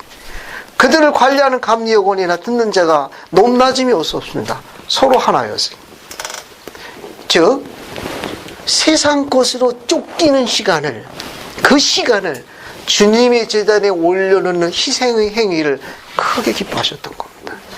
세상 것하고 주님의 말씀하고 주의 것을 더 들어올린 그들을 크게 기뻐하셔서 주님께서 샘플을 내주신 거예요. 그들이 축복받았습니다. 경전의 기록은 굉장히 선명하다는 거예요. 재밌죠? 이것 때문에 어떻게 됐느냐? 오히려 밖으로 뛰어나간 그들의 스펙보다도 훨씬 더 부유하고 영적으로 충만했습니다. 경전의 기록은 아주 선명하게 되어 있어요. 자, 그러니까 44편에 우리가 공부하고 있는 2절 나와 있는 대로 뭐 하는 만큼 충실하여 신앙을 행사하는 것만큼 모인 그들에게 뭘 축복하셨습니까? 영으로 축복하셨어요. 영으로 축복하셨습니다. 자, 그런 정도 보시고 또 뒤로 좀 넘어가 봅시다. 또 어딜 보시면 다시 44편 그거 보시고 난 다음에 자, 어딜 보시는가 하면은 44편 44편 그 정도만 보시면 되겠네요. 또 어딜 보시는가 하면 이제 45편 2절 봅시다. 45편 2절. 45편 2절 봐요. 이것도 재밌어요. 45편 2절. 신승우 형제 한번 읽어봐요. 45편 2절. 그리고 또 내가 이르노니 나의 음성을 들으라. 그리하지 아니하면 두렵건대 죽음이 너희를 덮칠까 하노니 너희가 생각지 아니하는 시간에 여름이 다하고 추수가 끝나도 너희 영혼은 구원받지 못하게 되리라. 감사합니다. 거기 여러분 중간 부분 네 번째 줄에 너희가 생각하지도 않은 시간에 라는 문장이죠? 2절에 네 번째 줄. 거기 보세요. 내가 너희에게 이르노니 나의 음성을 들으라. 그렇지 아니하면 두렵건대 죽음이 너희를 덮칠까 하노니 너희가 생각지 아니하는 시간에 너희가 생각지도 아니하는 사이에 여름이 가고 추수가 끝나도 너희 영혼 구원받지 못하게 될까 두려워하라. 거기 너희가 생각하지도 않은 사이에 라고 되어 있죠? 네. 절 보세요. 판권을 제가 갖고 있으니까 인용하실 때 제 승인 받아야 합니다. 고향 땅에서 교회를 처음 개종한 게 1974년도입니다. 철물원 시절에 매일 동네에 흰옷 입은 두 젊은이 외국인들이 가길래 아주 신기하게, 왜냐면 이제 제 고향이 청주예요. 그래서 거기는 그 본종통이라고 하죠. 큰 도로 하나 하면 하루에 거의 2번 왔다 가면 다 알아. 동네가 작아져. 거기 제일 그 본종통이라고 그래요. 거기서 이제 하루에 몇 번 왔다 갔다 하면 금방 알아. 누군지 아닌지. 거기에 흰옷 입은 두 젊은이들이 외국인이 다 왔다 갔다 하니까 호기심이 많았죠. 백인들이 왔다 갔다 하니까. 그죠? 서브 영화를 제가 좋아해가지고 인디언 잡는 기병대 보면 1인 기력 박스 받아온 그런 철물하는 시절이 있어가지고 외국인들 두시다니 가만 왜 왔다 갔다 하는 거 15분도 안 걸리니까 또 왔네? 하루에도 몇 번씩 왔다 갔다 저 사람은 뭔가 그 교회에 가입할 줄을 누가 알았겠습니까? 가봤더니 그분들이 다 거기 다 있더구만. 이제 교회에 가입하고 나니까 당시 지부장들의 이론의 한 분이 제 신앙의 멘토이자 선배가 되었습니다. 그분은 학교 교사였어요. 그래서 저도 학교 교편 생활을 하게 됐습니다. 그러다 그분은 서울로 전거를 가시게 됐어요. 그러다 종교교원의 세미나리를 관리해달라는 이훈환 장로님의 전화를 받고 즉시 교편 생활을 접고 이제 서울로 올라왔습니다. 첫 걸음을 지녔던 그 거주지가 당시에 그분이 속한 스테이크에 해당되었습니다. 그래서 다시 같은 신앙생활을 했어요. 그분은 스테이크 회장단의 일원으로 부름받았습니다.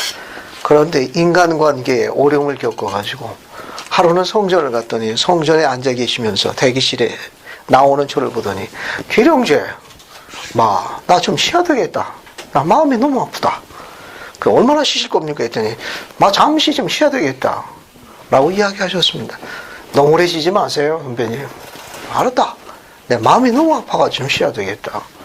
그러고 난 다음에 그분은 퇴직을 하셨고 제 고향 땅으로 내려가셔서 그곳에서 전원생활을 하시게 됐습니다. 얼마 전에 저한테 전화 한 통화 왔습니다. 그립고 보고 싶다고. 그래서 그분 경전에 나와 있는 대로 45편 이전에 나와 있는 대로 생각하지도 않은 시간에 여름이 가고 가을이 가고 결실을 맺어야 할 기간을 놓쳤습니다. 이제는 그 세월이 20년이 넘어가지고 잠시 가슴이 아파서 숨 좀 고래했던 그 잠시가 20년이 지나가 버렸어요. 이제 나이가 70에 다가옵니다. 기령제, 이제 내가 너무 늙었나? 나 지금 소망이 하나 있어요. 뭐 하고 싶습니까? 그랬더니 나 기초공부하고 교사하고 싶어. 나 다시 아론 신권에 부름받아서 성천 전달하고 싶어. 나 다시 축복하고 싶고 나 교회 가서 청소하고 싶어. 나 기초공부한 교사에 가서 잘 가르치고 싶어. 이제 벌써 그 세월이 20년이 흘러서 이제는 세월이 넘어간 것 같아. 아직 안 늦었습니다. 다시 기초공부한 교사로 부름받으셔서 봉사하세요. 용기가 안 나. 나 반겨줄까? 이제는 용기마저 잃었어. 그래서 전화로다가 저한테 간증을 전했어요. 그러면서 이렇게 마지막에 이제 말씀을 전했어요. 기령제, 나 자랑하고 싶어. 말씀하세요. 그러면서 그분이 이렇게 이야기했습니다. 예수 그리스도 후기 성도교회는 하나님의 교회야. 몰목영은 참되고 우리 교회는 살아계신 선지자가 있는 게 나 한 번도 그거 잊어버린 일 없어. 나 이 얘기하고 싶었는데 할 사람이 없어. 그래서 기령제한테 전화하는 거야. 아, 너무 나 지금 속이 시원하고 행복해. 말소리는 울음소리로 끝났습니다. 나의 간증이라는 거예요. 우리 가운데 가슴 안 아픈 사람이 누가 있습니까? 우리 가운데 가슴이 안 좋은 사람이 누가 있어요? 생각하지도 않은 사이에 그 한순간 때문에 어떻게 되느냐. 그냥 이렇게 세월이 그냥 눈 깜짝하지 가는 거예요. 판권을 제거하고 있으니까 인용하시지 마십시오. 근데 그분은 저한테 전화한 것은 그 간증을 너무너무 하고 싶다는 거예요. 우리가 수없이 듣는 그 간증이 자기는 생명과 같대. 자기는 들어줄 사람이 필요하다는 거예요. 그 전화로다 그 간증하신 거예요. 그것도 울음 섞여 가시면서 주는 그러시오. 하나님이여 내 구주이시며 예수 그리스도 그 성도교회는 이 땅에서 하나님의 왕국의 참된 교회라는 거예요. 그러면서 이야기하신 거예요. 몰목영은 참되고 선지자가 이 교회를 인도했다는 걸 그 간증을 20년 동안 나 한 번도 안 해주고 나 정말 하고 싶었어. 근데 들어줄 사람이 없더구만. 그래서 그 간증을 맺었습니다. 여러분이 지금 참석하고 있는 것이 얼마나 큰 특권인지를 알 수 있으면 좋겠습니다. 너무너무 큼직해. 세상이 뭐라 하든 교회가 정체됐든 뭐 어쨌든 간에 선교사를 갔다 와가지고 이렇게 정체돼가지고 웃지 이런 일이 하든 신경 쓰지 마십시오.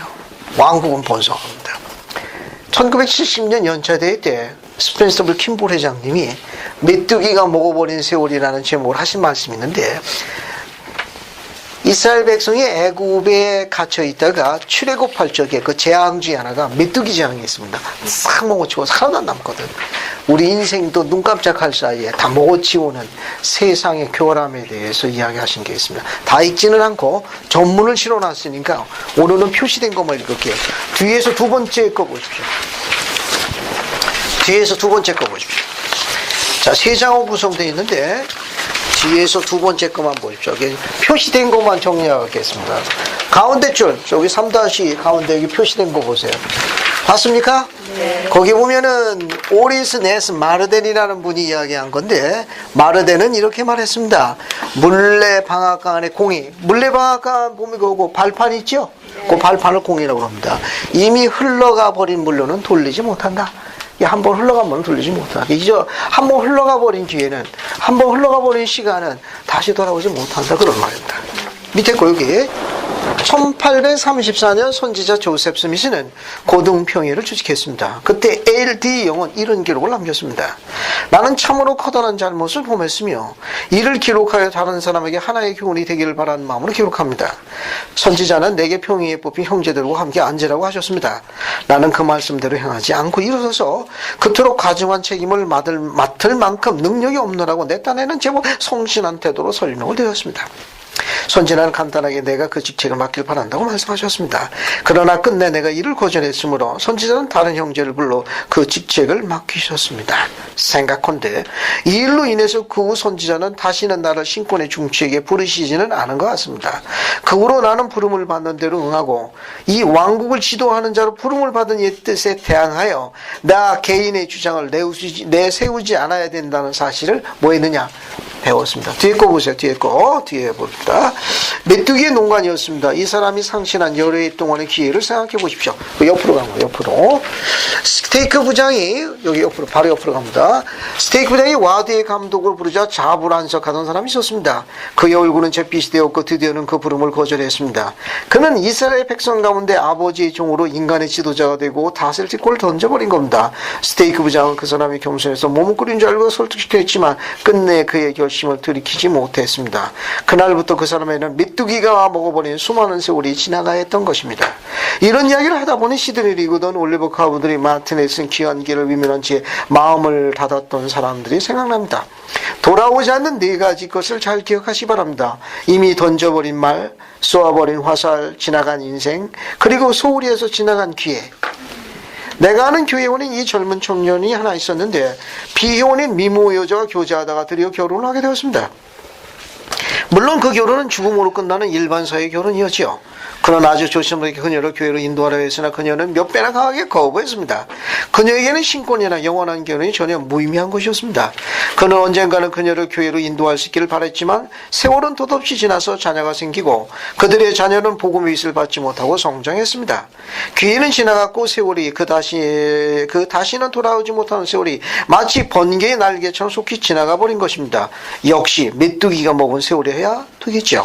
셰익스피어는 이렇게 말했습니다. 인간 사회는 절개가 있는 법이니 때로는 행운이 깃들기도 하고 인생의 항해가 속박된 채 비참한 때가 있노라. 우리는 닥치는 즉 다가오는 행운을 놓치지 말아야 소징함을 건지노라. 됐습니까? 이거 재미있는 표현이 뒤로 넘어갑니다. 벤자민 프랭클린의 이야기를 들어봅시다. 그대는 인생을 사랑하는가? 그렇다면 시간을 낭비하지 말고 시간을 낭비하지 말라. 인생은 시간으로 지어진 것인가? 생각해 보세요. 내가 어렸을 때 세상 결혼으로 맺어진 젊은 보를 인상 깊게 대하였던 일이 있습니다. 신랑은 외모도 미끈했고 좋은 말과 부모밖에 나는 훌륭한 마차를 가졌으며 돈도 많았습니다. 신부는 미인 중에 미인으로 집안도 부유하여 그녀가 입는 옷이나 그녀 이끄는 다른 여자의 선망의 대상이었습니다. 이들의 결혼은 그야말로 후합판의 번복이었습니다. 양가에는 자녀가 많았는데 어찌된 셈인지 이들 젊은 부부는 무엇보다도 아이를 갖지 않기로 결정을 했습니다. 어쨌든 무슨 수술을 해서 땡땡땡땡땡 전혀 이 가정에는 자녀가 태어났었게 되었습니다. 연애를 베풀고 승마를 하고 무대를 갖는 저들의 즐거움은 계속되었습니다. 세월이 지나 저들은 늙었고 늙은 애는 외로운 처지가 되었습니다. 남자가 먼저 죽었습니다. 작은 마을 중심가에 사는 그부인은 매일 우편국과 식료품에 들리는 일이 일과였습니다. 세월은 이 부인의 등을 구부러지게 했고 부인의 걸음은 지팡이 의지에서도 그렇게 자유롭지 못하게 되었습니다. 그녀의 오빠나 언니는 대가족이었습니다.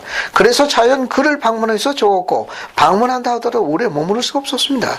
그 시절에는 라디오나 텔레비전이 없었습니다.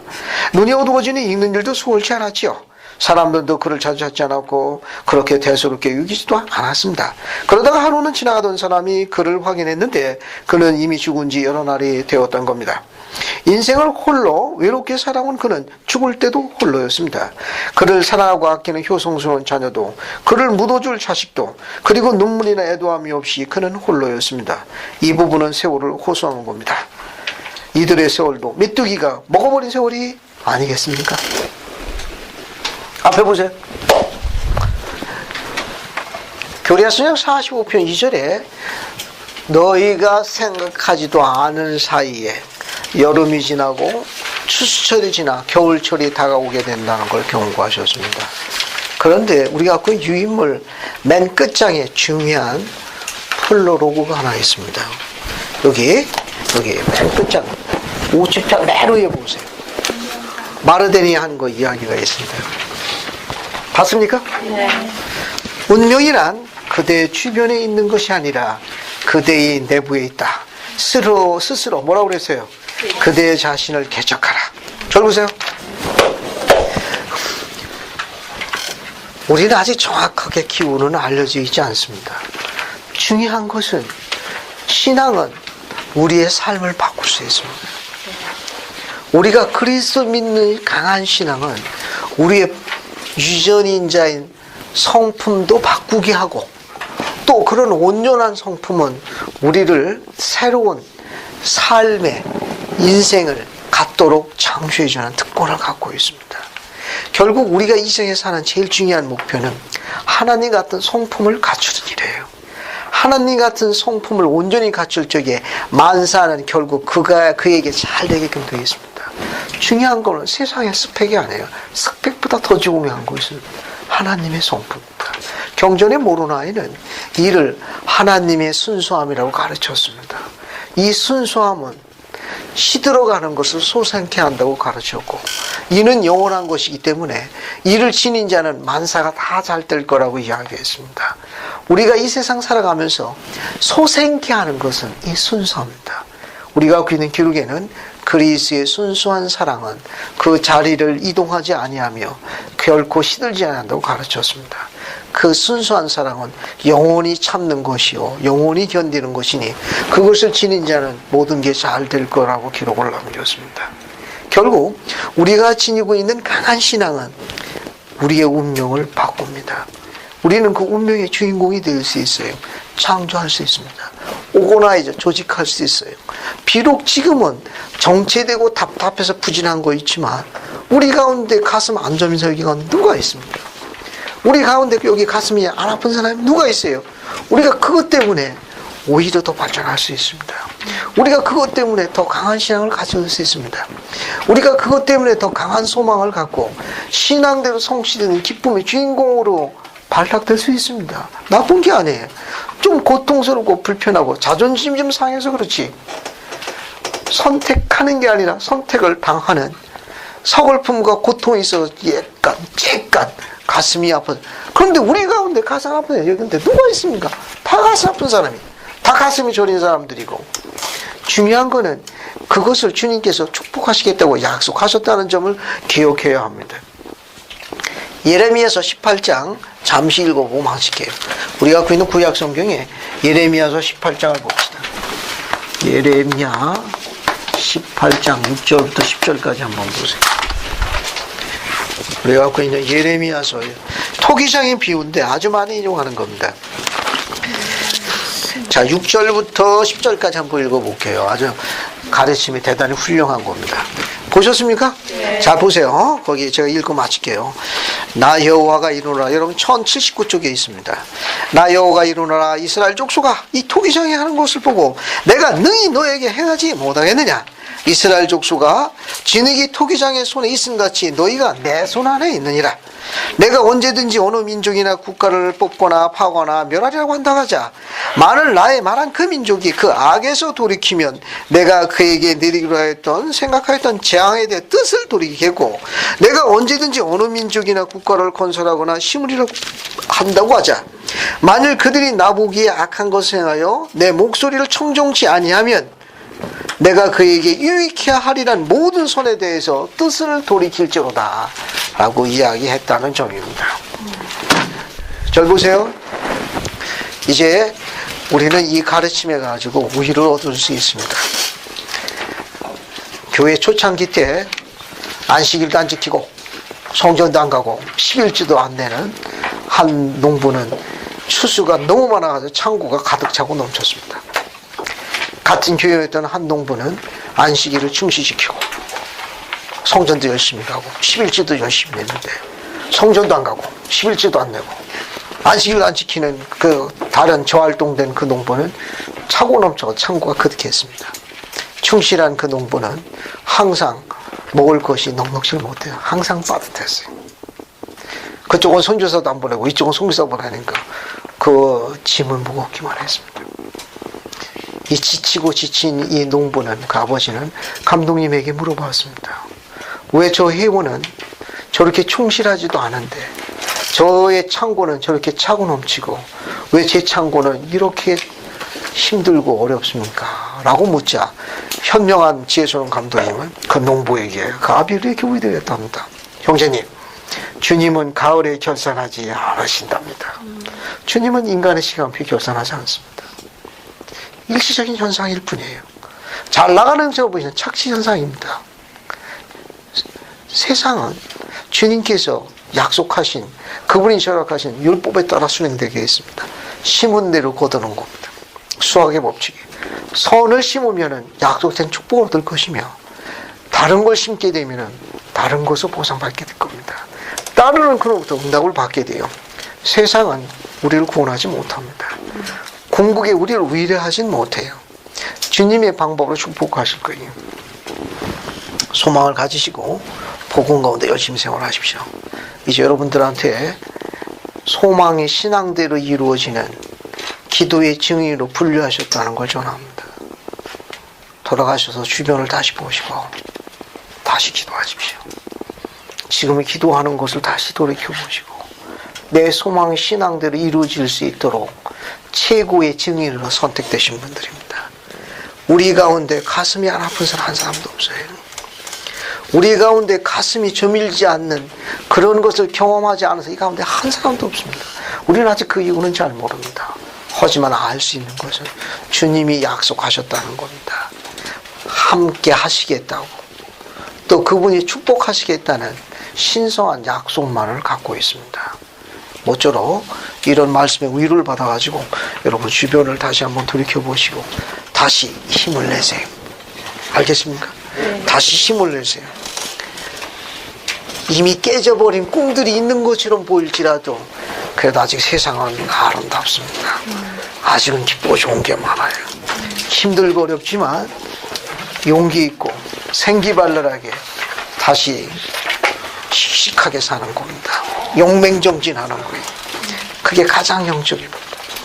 그럴 만한 이유가 없는 가슴이 저리고 아픈 노안하지만 그래도 그분의 영광을 향해 가지고 용감 묵사하게 용맹전진하는 씩씩한 모습으로 다시 우리 삶을 시작하는 길입니다. 주님이 축복하실 거예요. 여러분의 권투를 빕니다. 예수를 전합니다. 아멘. 아멘.